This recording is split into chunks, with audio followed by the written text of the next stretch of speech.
بسم اللہ الرحمن الرحیم۔ 2 دن سے سوشل میڈیا پر ایک جلتے ہوئے چرچ کی ویڈیو گشت کر رہی ہے اور یہ دعویٰ کیا جا رہا ہے کہ ہیوسٹن میں واقع اس چرچ نے LGBT یعنی ہم جنس پرست نظریات قبول کر رکھے تھے اور یہاں ایک ہم جنس پرست جوڑے کی شادی ہو رہی تھی اور اسی دوران بجلی گری اور جوڑے سمیت تمام مہمان جل کر خاک ہو گئے۔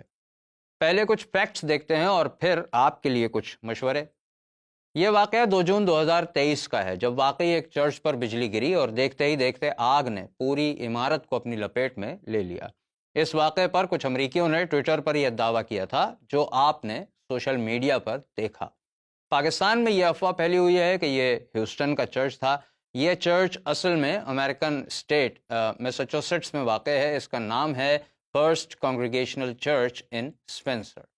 خبر پھیلنے پر اس کی جانچ کی بین الاقوامی ادارے AP نیوز نے اور واضح کیا کہ وہاں کوئی شادی کی تقریب منعقد نہیں کی جا رہی تھی اور نہ ہی کوئی ہلاکت ہوئی ہے۔ البتہ AP نیوز نے یہ تصدیق ضرور کر دی ہے کہ اس چرچ نے پچھلے سال اپنے فیس بک پیج پر LGBT کے حوالے سے پرائیڈ منتھ کی حوصلہ افزائی کی تھی۔ 27 جون 2022 کو یہ پوسٹ چرچ کے فیس بک پیج پر لگائی گئی۔ تو جناب، یہ چرچ ہیوسٹن میں نہیں، میساچوسیٹس میں ہے۔ کوئی شادی نہیں تھی، کوئی ہلاک نہیں ہوا، چرچ خالی تھا، لیکن یہ چرچ LGBT کو سپورٹ ضرور کرتا تھا۔ یہ ہوا فیکٹ چیک۔ اب کچھ مشورے سن لیں۔ سوشل میڈیا پر کوئی بھی خبر چلائی جاتی ہے اور ہمارے لوگ اسے بغیر مناسب چھان بین کے پھیلانا شروع کر دیتے ہیں۔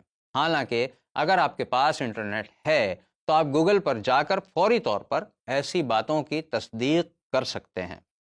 یہ کرنا اس لیے ضروری ہے کہ ہم یہ غلطی کر کے فارغ ہو جاتے ہیں اور 2 دن بعد کسی اور بات کو پھیلانا شروع کر دیتے ہیں، لیکن انٹرنیٹ پر ریکارڈ موجود رہتا ہے اور ملحدین انتہائی بھولی صورت بنا کر مسلمانوں کی یہ غلطیاں اپنے سرکلز میں دکھاتے ہیں اور یہ ثابت کرتے ہیں کہ مسلمان ایک جاہل قوم ہے اور ان کا ریسرچ سے کوئی لینا دینا نہیں ہے، بلکہ خود اسلام کا علم سے کوئی واسطہ ہی نہیں۔